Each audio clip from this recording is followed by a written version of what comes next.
Pois falo em 19 de outubro. Ontem, 18, o candidato à reeleição de Taboão da Serra, em São Paulo, sofreu um atentado à bala. Tudo indica que a tal de bala veio de um fuzil. E tudo mostra que o candidato andava num carro blindado. Não fosse isso, já tinha passado dessa para outra. O tema da violência na política, a violência física, a variável da eliminação física do outro, não é uma novidade nos tempos recentes. A Folha de São Paulo publicou que nas eleições de 2024 foram registrados 338 casos de violência política, sendo que mais da metade delas operam com violência física, a agressão. Aqui no Rio Grande do Sul, houve casos, por exemplo, em Bagé, de atentados à bala também. Portanto, não estamos imunes a essas coisas. E existem motivos para isso. Dos mais complexos, aqueles mais singelos, olha que eu faço, eu aconteço, eu mato, eu arrebento, Aquele covarde que normalmente se reduz à vociferação e nada mais. Mas existem outras questões que acabam conduzindo a este processo. Às vezes as pessoas praticam coisas que não têm a menor ideia de por que praticam. Nos Estados Unidos, existe um negócio que pouca gente se dá conta, que é a chamada teologia da dominação. A teologia da dominação tem como pressuposto a não convivência com o pensamento divergente. E ela se sustenta em bases, como eu disse, teológicas. Ela se sustenta a partir de uma crença sobre o que vem a ser o mundo e como este mundo deve ser conduzido. A teologia da dominação, que tem, a partir de uma vertente neopentecostal, a possibilidade de exercício do juízo definitivo por aqueles que titulam esta crença, ela se arvora numa condição de salvação do mundo. Se nós trouxermos esse tipo de coisa para cá, acreditem, nada daquilo que acontece na política, tirando os incautos, é gratuito. Nada acontece por acaso, tudo é pensado. Às vezes não se sabe quem faz esta organização política. E a política, ela existe para organizar o poder, para organizar um equilíbrio de forças que naturalmente existe na sociedade. Todos os teóricos do Estado começam suas construções a partir destes estudos. O que é o tal de homem, ser humano? Por que ele convive? Por que ele aceita a regra jurídica? Por que ele concorda com padrões de convivência? O contratualismo de Hobbes ou de Locke é contratualismo nos dois casos. Os motivos são diferentes. Um entende que o homem é o lobo do homem.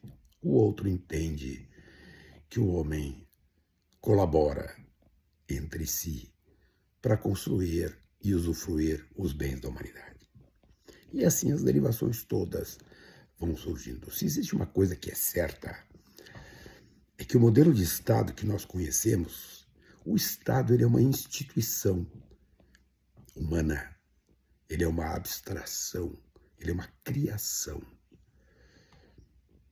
Este Estado, que foi concebido e organizado politicamente a partir do final do século XVIII, ele dá mostras de esgotamento, por várias razões. A humanidade é outra, principalmente. Os padrões tecnológicos são outros. O mundo da construção, do conhecimento é outro, as metodologias são outras. As velocidades com que a informação anda é outra.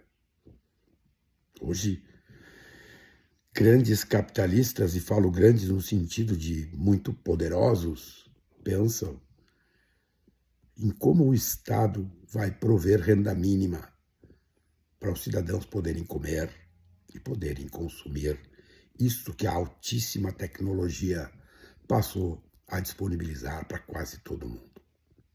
Ao mesmo tempo, os paradoxos da fome e da exclusão, da desigualdade social, impõem ao Estado deveres que antes estavam muito longe das necessidades de dominação política.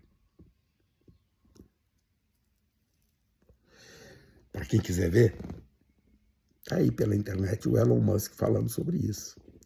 Um ultracapitalista, trampista, um merda. Mas ele chega a dizer, porque conhece o seu negócio, e aí tem que tirar o chapéu, ele sabe do negócio dele. Ele diz o seguinte, os fenômenos de inteligência artificial, por exemplo, vão entregar coisas muito baratas, muito acessíveis. Com um pequeno detalhe, as pessoas não serão necessárias na produção desses bens. E se elas não são necessárias, de onde virá renda para a aquisição, para o consumo desses bens? E ele, ultracapitalista, selvagenzão, não só do ponto de vista do capitalismo, mas pessoalmente, olha as posições políticas desse cara. Então ele vem e diz, o Estado terá que pensar sobre isso, renda mínima. E aí alguém vai dizer, é um comunista. O problema é que a violência vem disso, do preconceito, de uma teologia que se transformou em ideologia política, chamada teologia da dominação. Eu não preciso exercer o pensamento complexo, não. Basta que eu seja um soldado disponível para eliminar o outro. Porque o outro não é meu adversário de pensamento, não é aquele que exerce o dissenso, não. O outro é o meu inimigo. E assim, as coisas vão andando.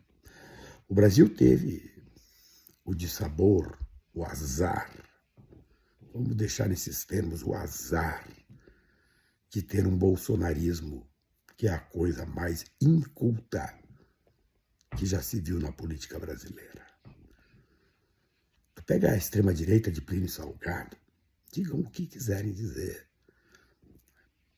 O integralismo brasileiro era fascista, mas pelo menos os seus líderes eram líderes que tinham um nível cultural razoável. Bolsonaro se expressa com não mais que 200 palavras, porque ele é um ignorante, um idiota. Mas o problema não é ele ser um ignorante, um idiota. O problema é a horda de seguidores que esse cara tem. E que se contentam simplesmente em exercer este juízo de eliminação. E para piorar, o caso de Taboão da Serra indica, tudo leva a crer que o ato foi praticado pelo crime organizado. Ou seja, a política está sendo, a partir desse tipo de padrão de exercício, tomada também pelo crime organizado, pelo tráfico de drogas, pelo tráfico de armas e etc. O crime organizado se imiscuiu, entrou para dentro do Estado. E como é que nós vamos pensar isso? Tem muita coisa para ser refletida. Agora acreditem, o mundo do Estado, ele não é instagramável. Ele é um pouco mais complexo que isso. Um abraço.